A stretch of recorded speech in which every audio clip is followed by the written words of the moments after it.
This week's news from the tubes and F5 Live is proudly powered by Malwarebytes. Whether you use a PC, a Mac, or a mobile device, Malwarebytes Premium is the company's strongest protection ever. It fights threats that traditional antivirus software can't stop, and it blocks traditional threats like worms and dialers and spyware and a whole bunch more. It allows you to use your computer and mobile devices with confidence and peace of mind. To learn more, to get a special price, go to f5live.tv/malwarebytes.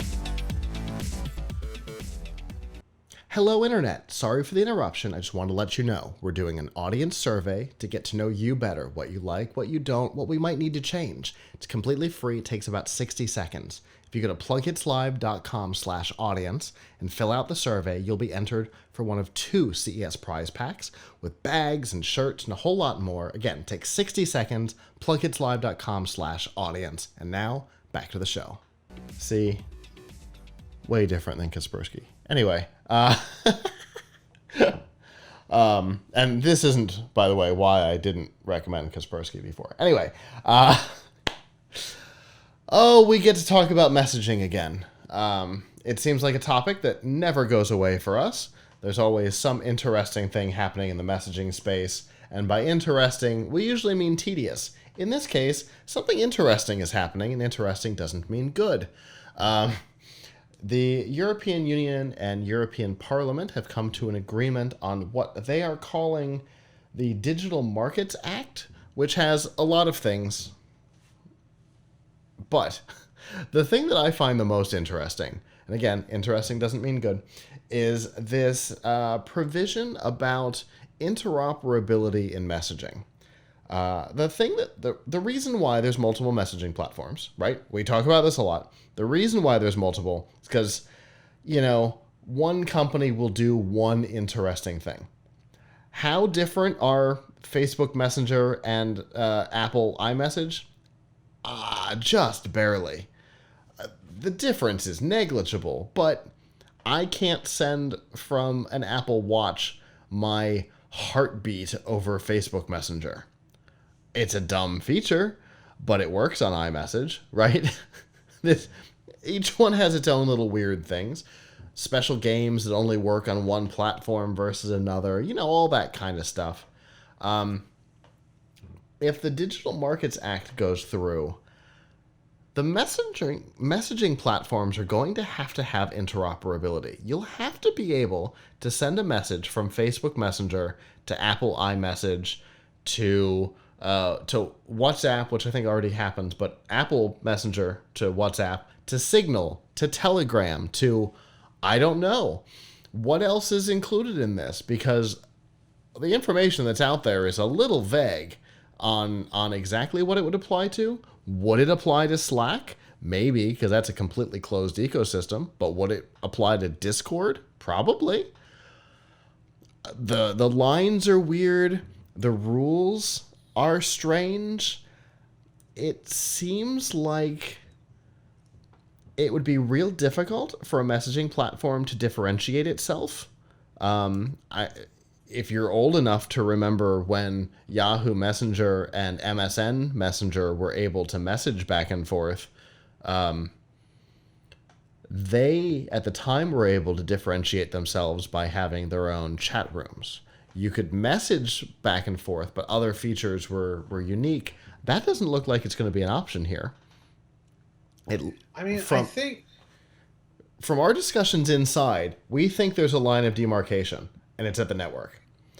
Anything local to the device would be able to be handled and customized by the platform. So if Snapchat, which may or may not be part of this, wants to put filters and cutesy things on photos before you send them and or videos while you're doing live chat, they could, because that's done at the device level, and then the altered images are sent over the unified platform.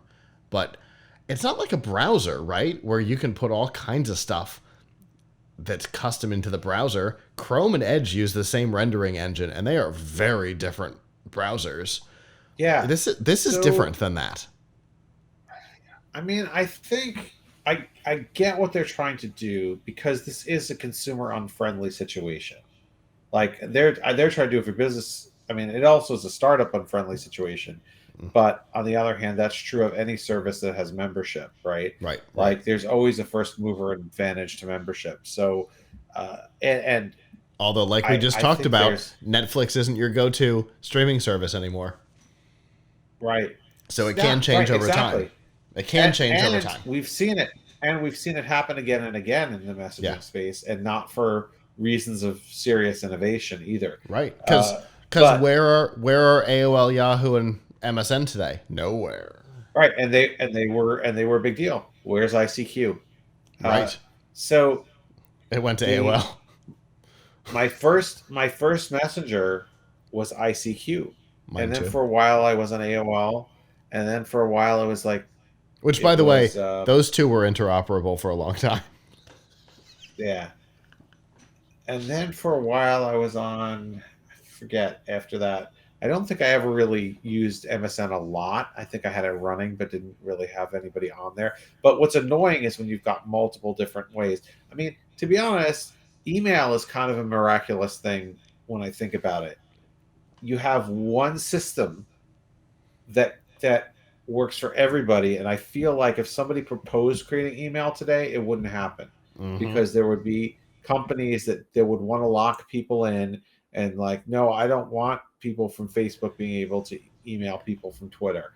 I Yeah. don't want people from my ISP being able to email people from another. So, you know, It's a fascinating point. open open standards are just generally good for the using public, which is why, by the way, I would love to see that happen with social networking. Or rather, we had that. It was called Usenet, Usenet Right. news groups, right? I mean, I don't think you can you even get those today? That was a, I don't think so. problematic because nobody moderated it, I think, but a completely non, you know, it wasn't tied to a particular business, Right. right? After Google bought the Usenet search engine, that kind of brought it to its knees. Yeah. But like when I was first getting on the internet, like that was a big deal, Yeah. Usenet. That Mm-hmm. was Usenet news groups were a huge, huge deal. So anyway, it is a And very unfriendly situation. interestingly, news groups were so similar to what Discord is today, except that Discord is owned by somebody. You know what I mean? I feel like it's more like Reddit. You don't think so? Similar, except that the the Discord literally can have disconnected servers um, that run No. the individual conversations as opposed to Reddit, which literally all runs in house.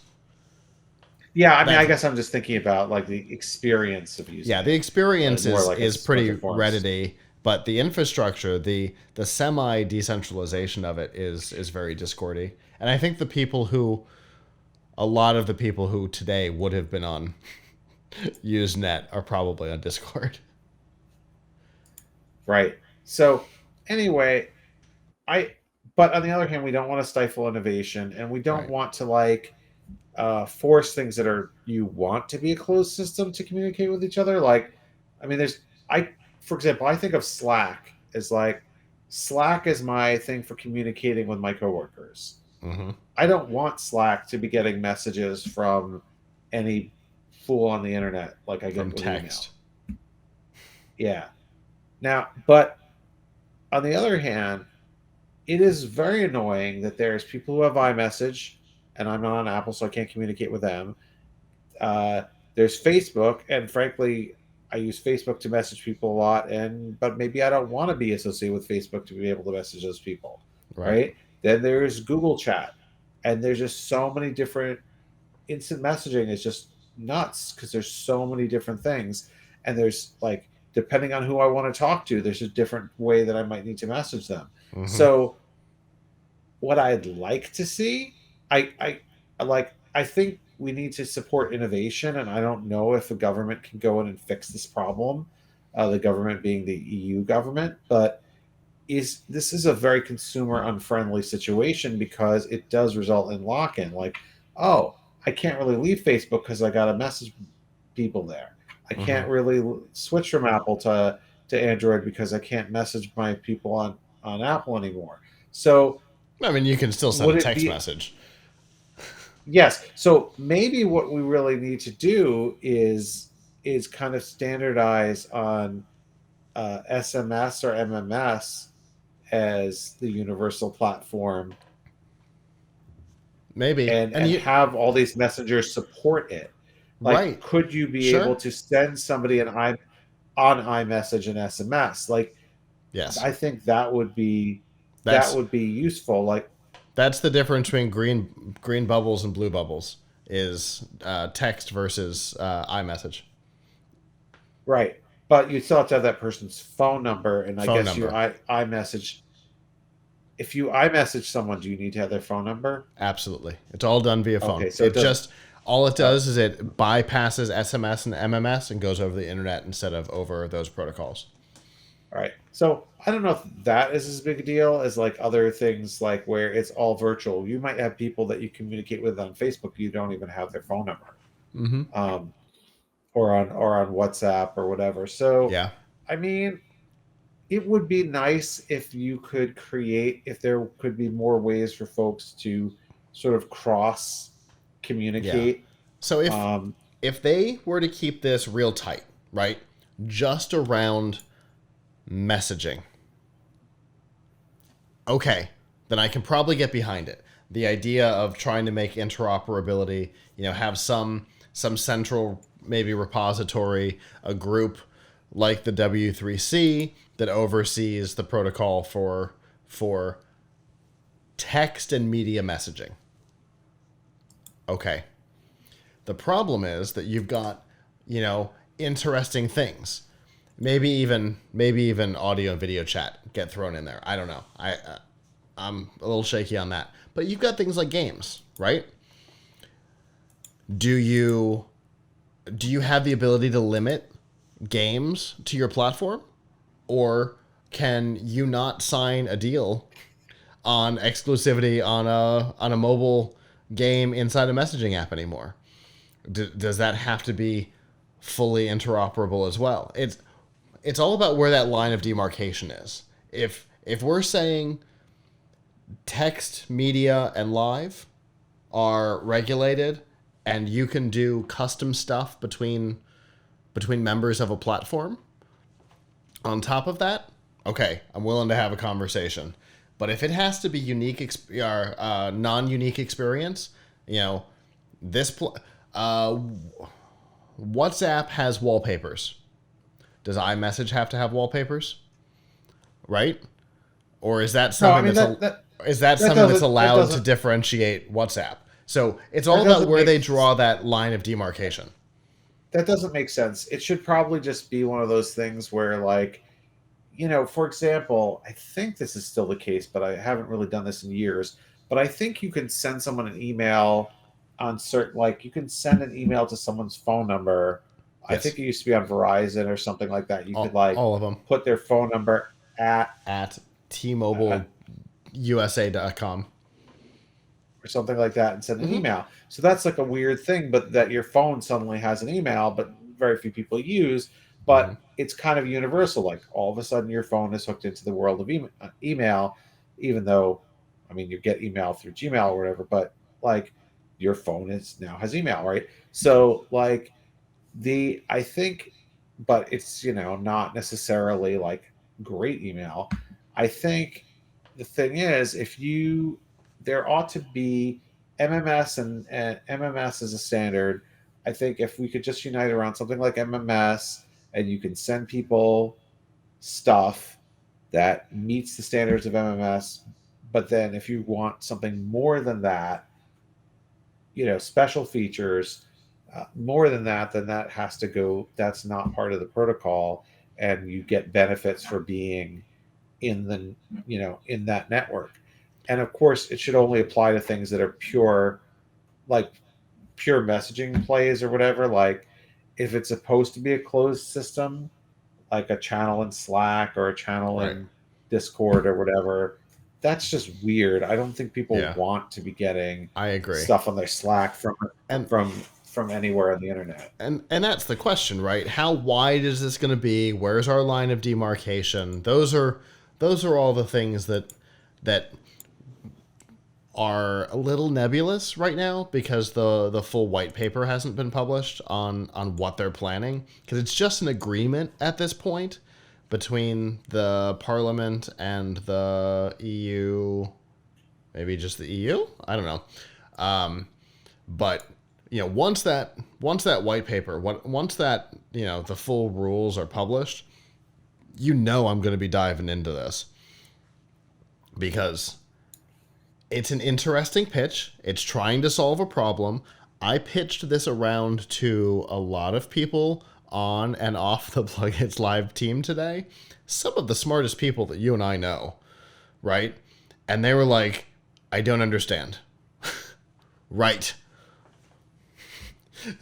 Which is where that idea of that line of demarcation really came in, was from those conversations on, we need to know where that line is, because that's going to determine whether or not we all go, oh, okay, or absolutely not.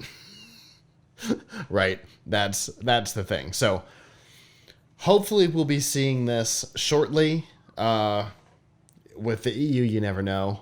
They announced that they're going to file an antitrust suit, and they don't do it for a year and a half. So, we never quite know when it comes to the European Parliament exactly when we'll hear things. But for right now, we're a little bit in limbo. It's an interesting concept that has the possibility of being implemented horribly depending on what they do, and we will absolutely be keeping an eye on this one. Hello, YouTube. Thanks for watching, and I hope you enjoyed this episode of F5 Live Refreshing Technology. If you did, please subscribe to the channel down below, and of course hit the notification bell, because we know that subscriptions don't mean much on YouTube anymore. If you've got topics that you'd like us to talk about in the future, please comment them down below. And if you'd like to not follow us on YouTube, there's lots of ways that you can follow along with our content by going to PLUGHITZLive.com/subscribe. There you'll see all of our shows and all of the ways that you can watch, listen, and follow along.